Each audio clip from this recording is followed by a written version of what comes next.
ಎಲ್ಲರಿಗೂ ನಮಸ್ಕಾರ. ಎಲ್ಲರೂ ಚೆನ್ನಾಗಿದ್ದೀರಾ ಅಂತ ಭಾವಿಸ್ತಾ ಇವತ್ತಿನ ವೀಡಿಯೋ ಸ್ಟಾರ್ಟ್ ಮಾಡ್ತಾ ಇದ್ದೀನಿ. ನೀವು ಯಾರು ನನ್ನ ಯೂಟ್ಯೂಬ್ ಚಾನಲ್ನ ಸಬ್ಸ್ಕ್ರೈಬ್ ಆಗಿಲ್ಲ, ಪ್ಲೀಸ್ ನನ್ನ ಯೂಟ್ಯೂಬ್ ಚಾನಲ್ನ ಸಬ್ಸ್ಕ್ರೈಬ್ ಆಗಿ. ಹೊಸ್ದಾಗಿ ಯಾರಾದರೂ ನೋಡ್ತಾ ಇದ್ದರೆ ನೀವು ಕೂಡ ಸಬ್ಸ್ಕ್ರೈಬ್ ಆಗಿ ಅಂತ ಇವತ್ತಿನ ವೀಡಿಯೋ ಸ್ಟಾರ್ಟ್ ಮಾಡ್ತಾ ಇದ್ದೀನಿ. ಬನ್ನಿ. ಏನು ಮಾಡ್ತಿದ್ದೀರಾ ಬಂಗಾರಿ? ಹಾಂ, ಏನು ಮಾಡ್ತಿದ್ದೀರಾ? ಮೈ ನೋಡ್ತಾರ ಏನು ಮಾಡ್ತಿದ್ದೀರಾ? ಸೀಸರ್ ಎತ್ಕೊಂಡು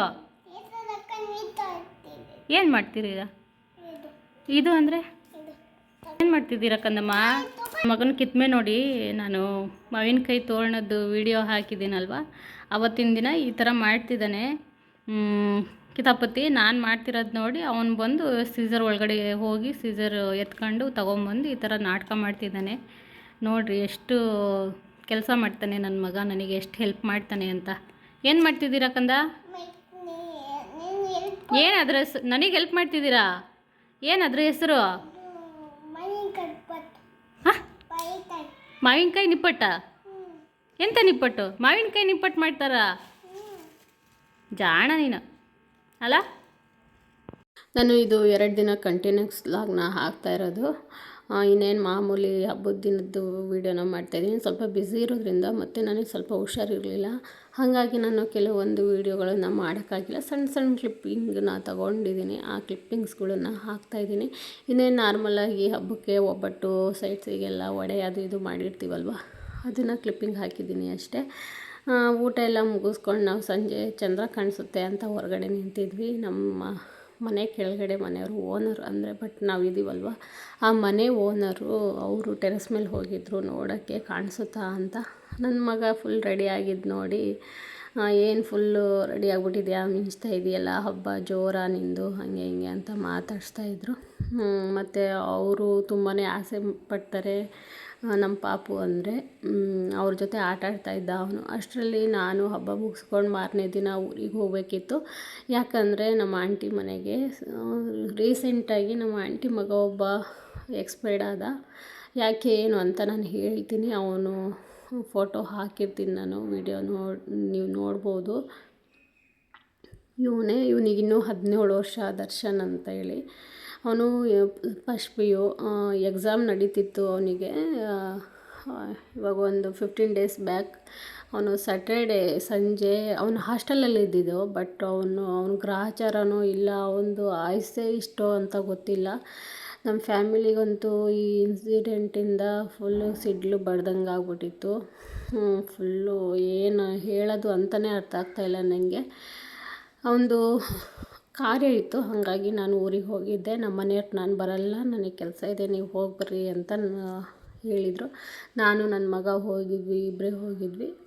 ಇಲ್ಲಿಂದ ಟ್ರೈನಿಗೆ ಹೋದ್ವಿ. ಆಮೇಲೆ ಅಲ್ಲಿಂದ ಬಂದು ನಮ್ಮ ಸುಚ್ಚಿ ಇದ್ದಾರಲ್ಲ, ಅವ್ರ ಹಸ್ಬೆಂಡ್ ಬಂದು ರೈಲ್ವೆ ಸ್ಟೇಷನಿಂದ ಪಿಕ್ ಮಾಡಿದ್ರು. ಎಲ್ಲ ಮುಗಿಸ್ಕೊಂಡು ಮನೆಗೆ ಹೋದ್ವಿ ನಾವು. ಮನೆಗೆ ಹೋಗಿ ಯಾಕೆ ಏನು ಅಂತ ಹೇಳ್ತೀನಿ ನಾನು. ಅವನು ಸ್ಯಾಟರ್ಡೇ ಸಂಜೆ ಹಾಸ್ಟೆಲಿಂದ ಮನೆಗೆ ಬಂದಿದ್ದಾನೆ. ಇನ್ನೇನು ಸಂಡೇ ರಜಾ ಅಲ್ವಾ, ಮನೆಗೆ ಬಂದಿದ್ದಾನೆ.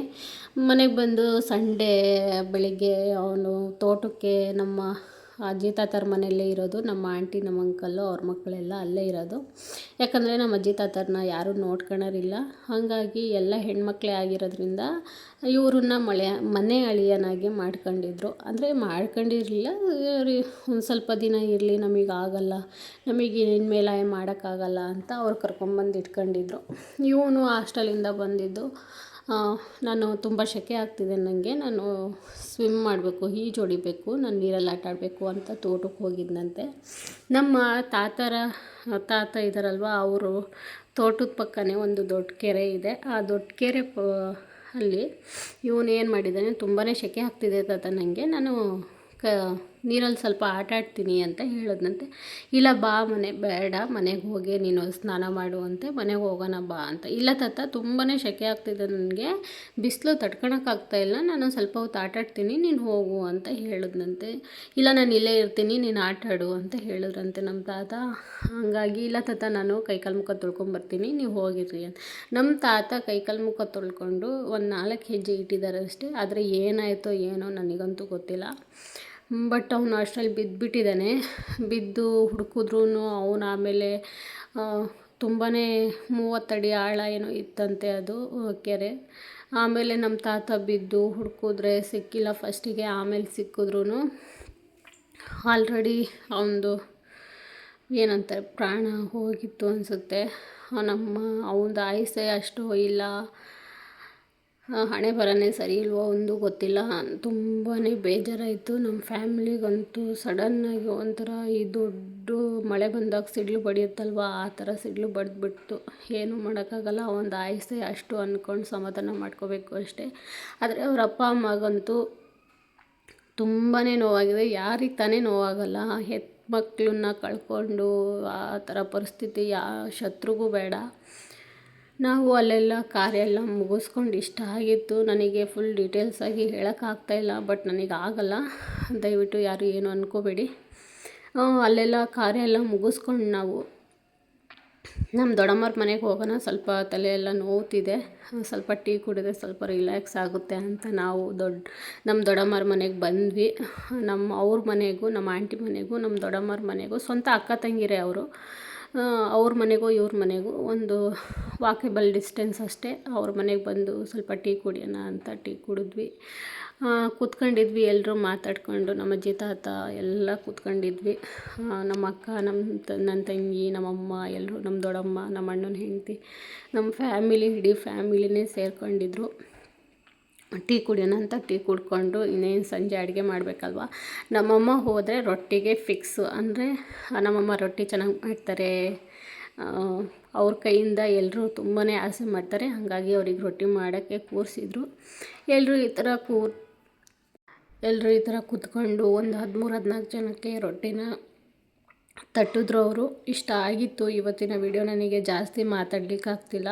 ಏನಾದರೂ ಮಿಸ್ಟೇಕ್ಸ್ ಆಗಿದ್ದರೆ ದಯವಿಟ್ಟು ಏನು ಅಂದ್ಕೋಬೇಡಿ. ಈ ವಿಡಿಯೋನ ಇಲ್ಲಿಗೆ ಎಂಡ್ ಮಾಡ್ತಾಯಿದ್ದೀನಿ. ಯಾರು ಏನು ಅಂದ್ಕೋಬೇಡಿ, ವಾಯ್ಸ್ ಎಲ್ಲ ಹೋಗಿದೆ, ನನಗೆ ಜಾಸ್ತಿ ಮಾತಾಡೋಕ್ಕಾಗ್ತಾಯಿಲ್ಲ. ಈ ವಿಡಿಯೋನ ಇಲ್ಲಿ ಎಂಡ್ ಮಾಡ್ತಾಯಿದ್ದೀನಿ. Thank you all.